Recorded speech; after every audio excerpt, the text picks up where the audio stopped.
Bueno, moitísimas gracias, é un placer estar hoxe en Lugo acompañando a Elena e a todo o seu equipo.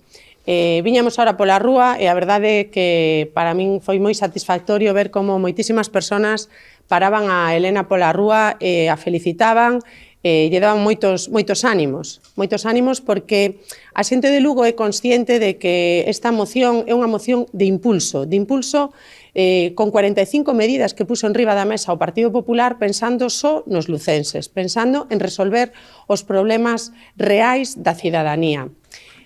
O explicou moi ben Elena. Levamos 3 anos de legislatura cun goberno que estaba absolutamente paralizado, un desgoberno, unha inacción, e agora que se presenta esta moción, o que vemos, a resposta que vemos é odio, insultos, descalificacións. Eu aínda non escoitei a ningún membro do goberno bipartito de Lugo explicar por que non era boa esta moción e que fixeron eles bo estes 3 anos.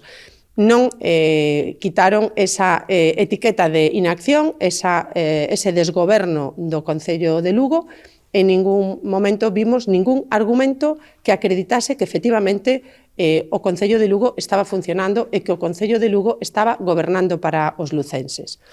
E agora vemos como mañán, que é día 1 de maio, pois a manifestación que estaba prevista pola CIGA, o brazo sindical do Bloque Nacionalista Galego, estaba prevista facela en Vigo, pois traen aquí a Lugo. Que casualidade.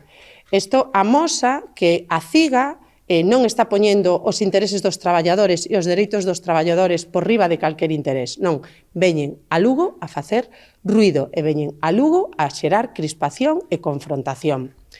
E eu lle pido ao Bloque Nacionalista Galego e ao Partido Socialista que deixen xa esa escalada de odio que están insertando na sociedade ou intentando insertar e que polo que eu comprobei hoxe na rúa, pois non están conseguindo, porque a xente está tranquila, a xente apoia a moción. Por qué? Porque ven que Lugo estaba paralizado, que Lugo era un desgoberno e que había unha absoluta inacción. Vemos descalificacións cara a unha plataforma que di SOS Salvemos Lugo.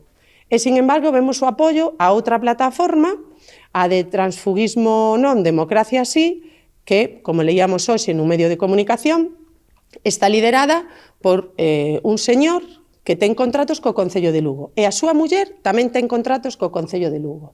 Que casualidade.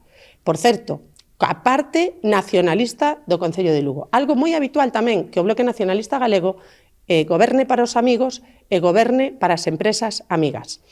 Todo iso vais a acabar en Lugo. En Lugo, a partir do día 7, haberá un goberno que vai pensar nos lucenses, que vai traballar polos lucenses, que vai traballar por Lugo e vai a ter todo o noso apoio do Partido Popular de Galicia porque Lugo merece un goberno mellor.